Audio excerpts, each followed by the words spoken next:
A good Erev Shabbos. And a good Chodesh Adar. And this week's parsha is also Parshas Shkolim. It's a tremendously packed week. Somebody sent me a message today. I feel like either people only started noticing things recently, or these things have not happened so often. But somebody sent me a message today. It's the first time in 30 years that we have the type of aliyah that we have this Shabbos. Make sense? Shabbos, HaChodesh, Shabbos, it's a Chodesh, it's Parshas Shkolim, and it's also Parshas Terumah. I don't know. Okay, go look into it. Apparently it's a very rare thing. I obviously too young to have been around the last time this happened. But I'm switching. I used to always go the other way. I used to always go, I was born in like 1853. But then everybody started to believe me. At the point when you all started to believe me, I'm switching back the other way. So now I'm very, very young. Be'ez Hashem, it should be a beautiful month of Chodesh Adar. And as you can see, to all the people who are watching out there, all the 3 people who watch the Shmooze out and there in Shmooze land, that we all had a nice drink before the Shmooze. And it'll be something good and special. Amen. It was all alone. This week's parsha is Parshas Terumah. It's also, as I said, Parshas Shkolim. I want to share just a quick point. It's something that I find my father, Zakheim really would have appreciated this Devar Torah. When my father gave tzedakah, he often gave it along with a yiratzon. A yiratzon that he invented on his own, which I might have mentioned before. He said a yiratzon, we should always be from the givers and never from the takers. You give tzedakah out, you don't know where the other guy is holding in his life. You're trying to help someone out. You don't know how many needs this person really has. This week, I got a phone call from one of our Chashuva alumni, and he was calling to tell me that he was not available to learn that night. Why not? Because, and whether this was a good excuse or a bad excuse, but why not? Because there was a certain person who was getting married, and unfortunately, they did not have family members to come to that chasana. So guys, alumni from our yeshiva, went to that chasana in order to make it a geschmacka vibrant event. Now, I assure you, you should be thinking about that. Yiratzon, we should be from the givers, and never from the takers in that one. Imagine a chas v'shalom person being by a chasana like that. I remember I have a friend, he was from way out of town.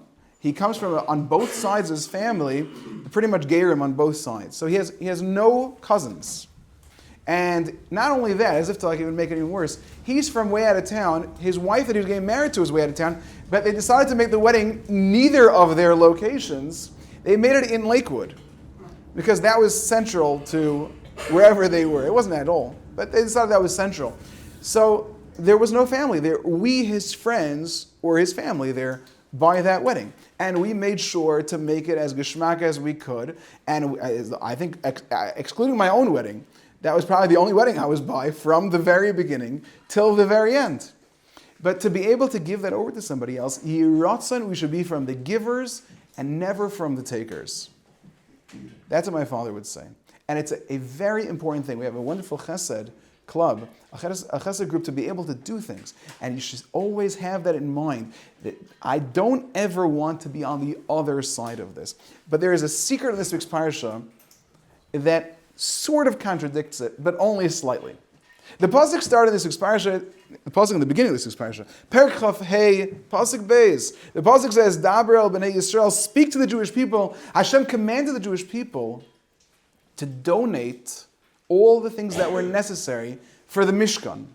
Gold and silver, all the things, all the threads and materials that would be necessary, and the jewelry that was necessary for the Mishkan. Hashem told the Jewish people to donate it. But, we have somebody here who's fluent in Hebrew. Ariel, how do you say to give in Hebrew? Yeah, latet.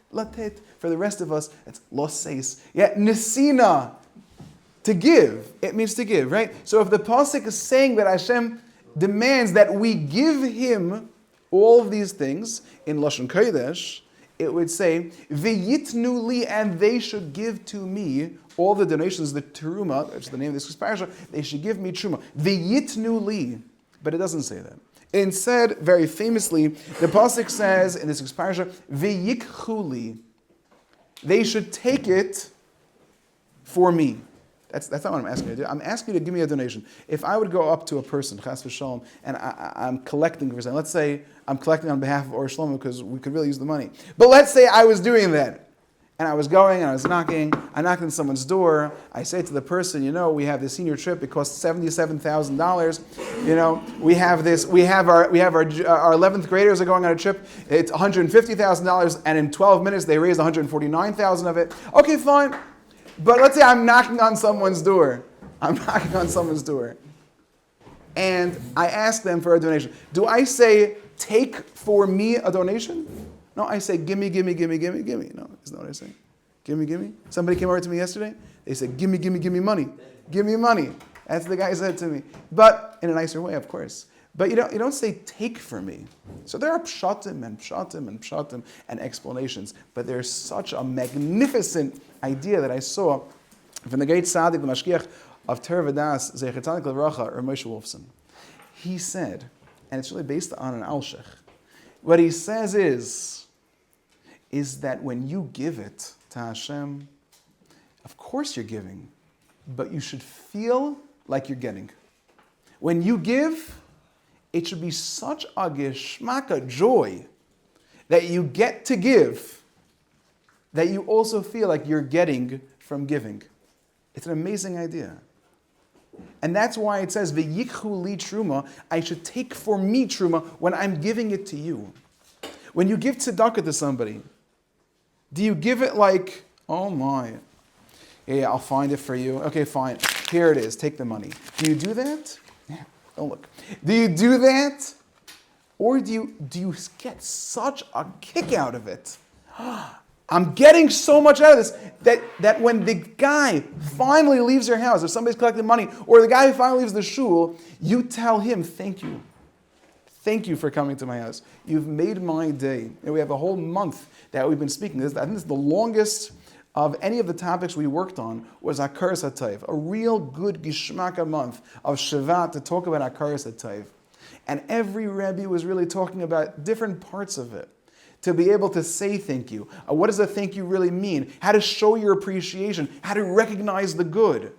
But when somebody gives you the opportunity, you've given me the opportunity to give you. So I just, Zakheim Levracha, I want to correct something, almost. But I'm sure my father felt the same way. That Yiratzon, we should always be from the givers and never from the takers, has a little bit of a parenthetical statement to it. It has a parenthesis that says, but deep down I'm taking too. Because when I give you, I'm getting so much out of that. Isn't it a beautiful idea? It's a beautiful idea. And that's what we learn from this week's parasha. In fact, is a pasuk that we say many, many times, Ki lekach toiv nosati lochem. What does that mean? Nosati lochem. Ariel, once again, what does that mean? Nosati, I have given. Not with a samach. Nosati, with a saf. Nosati lachem, I have given to you. But it says that Hashem gave us the Torah. Do you know what it was? Hashem gave us the Torah. Lekach toiv. Hashem gave us a taking? Which one is it? Did Hashem give to us? Or did Hashem take something from us? Lekach, a taking. Nosati lachem, I have given you. Which one is it? So he explains that Hashem has given us something. Hashem has given us such a thing. But he gets such a geschmack from it. The thing that he has given us, Hashem gets so much out of it. And we get so much out of it. It's a giving that there's taking involved. I get to take back from someone, from something else, to be able to appreciate what you've given me. This week's parsha is also Parshas Shkalim. Parshas Shkalim, which also talks about donations. To be able to donate to the Mishkan, to Beis HaMikdash every single year, we would donate a machzas HaShekel. I say this, the first idea I said, is really Zecher Nishmas, my father, Zakheim Levracha, Shlomo Eliezer ben Rabbi Zakheim. But I want to say, this one is Zecher Nishmas, my grandfather. Because my grandfather used to say something about Parshas Shkalim. Every single year he said this idea. The Medrash says that Moshe Rabbeinu had difficulty with specifically three mitzvahs. He had difficulty. He had difficulty in comprehending these mitzvahs in some way. The menorah is one of them. Kiddush HaChodesh is another. And the Machzah HaShekel. He had difficulty understanding it. Until Hashem said to him, I'm going to show you exactly what the Machzah HaShekel is to be able to figure out this mitzvah. My grandfather would say, a little bit of a pshetala. He would say, what is it that Moshe Rabbeinu found so difficult?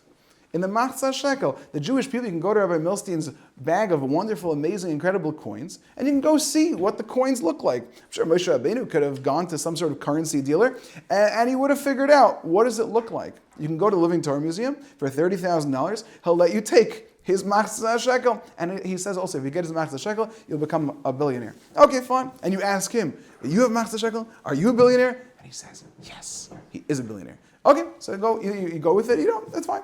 But Machzah Shekel, why did Moshe Rabbeinu, why was he so confused about having that Machzah Shekel? Why was he so confused? So, says my grandfather, he says like this. He says, Machzah Shekel is a half. It's a half. It's only a half of a shekel. Half of a shekel. Each individual yid is that half of a shekel. Every yid feels, I can't. There's so many things that I have to take care of. My avodas Hashem is so packed. When you learn the 650 mitzvahs through Milstein, or you go through the Rashi Prakim of all the Musars Farm, you go through clarity. There's such a tremendous avodah that Edelman lays out. And I'm not just talking about all the guidelines of the incentive trip, but there's such a tremendous amount of things that every yid has to do. How am I going to be able to do this? It's too much for me. Like the terrible refrain, the comment, the motto of early America, Shvertz Zayna Yid, it's so hard, it's hard. There's so many obligations. And there are a tremendous amount of answers. Of course, Stolz Zayna Yid, it's a geschmack to be it. And it's so empty out there, the whole world is so empty when they don't get to do the mitzvahs that we get to do. We jump in the streets in joy, and they jump off buildings in anger and sadness. Just this week, another person jumped off another building. Yeah? Just because I take this from Victor Miller, 2 famous Hollywood people this week killed themselves. Yeah, they killed themselves, but they won 3 Oscars. How could they kill themselves? Okay, no, it's because Stolz is on a Yid and Shverz is on a Goy. Okay, no, it's very hard to be a guy. But how is it that a person is able to do it? There's so much for him to do on his own. My grandfather would say, that's why you have to look at yourself like a half a shekel. It is very, very hard to do it on your own. But if you look at yourself as only a half, if you look at yourself as Ish Esrei Yazar, that we're all going to help each other, and we do this together, then you can accomplish something magnificent. We had our 11th graders. I made a joke about it 2 years ago, about the incentive program. 2 years ago, I made a joke because I feel like they could have pushed. And then I saw 2 years ago they pushed themselves. And then when the years after that happened, it was too much for them. The classes, in Edelman's class, the past 2 years, as wonderful, as incredible as they are, and wonderful time, we have tons of nachas from them, they weren't up to it. And I sat together with Rabbi Edelman 2 months ago, maybe more than 2 months ago, and we went through this list. Should this be on it? Should this be on it? Should this be on it? This is good for them. And we made it. It's a thorough expectation. To this morning, I was sitting with Ellie, and Ellie was going through it, and he was checking. I was marveling, checking. He did this. He did that. He did this. It hasn't happened in a couple of years for a reason. Finally, we'll be able to have such nachas. But each one of you on your own, I have to tell you the truth, each one of your own, we would not have been able to accomplish it. But if you view yourself as a machzas hashekel, yeah, 100%, you should. If you view yourself as a machzas hashekel, you view yourself as a half of a whole, it's not so hard anymore. I'm taking care of the other guy. And this really gets back to the first Devar Torah. The first Devar Torah when you realize what a geschmack you get out of helping somebody else accomplish, that you're just a half of the whole. The two of you do this together, magnificent things happen. You can have a Grand Canyon of accomplishments that a person can bring forth. Be'ez Hashem, a person should use this week's parsha. It's a chodesh. Rosh Chodesh is a brand new time. I know people every month, Rosh Chodesh, they sit down, take a few minutes to themselves, and say to themselves, what am I going to work on in this month? Write a list. What am I going to work on? And this month, figure it out.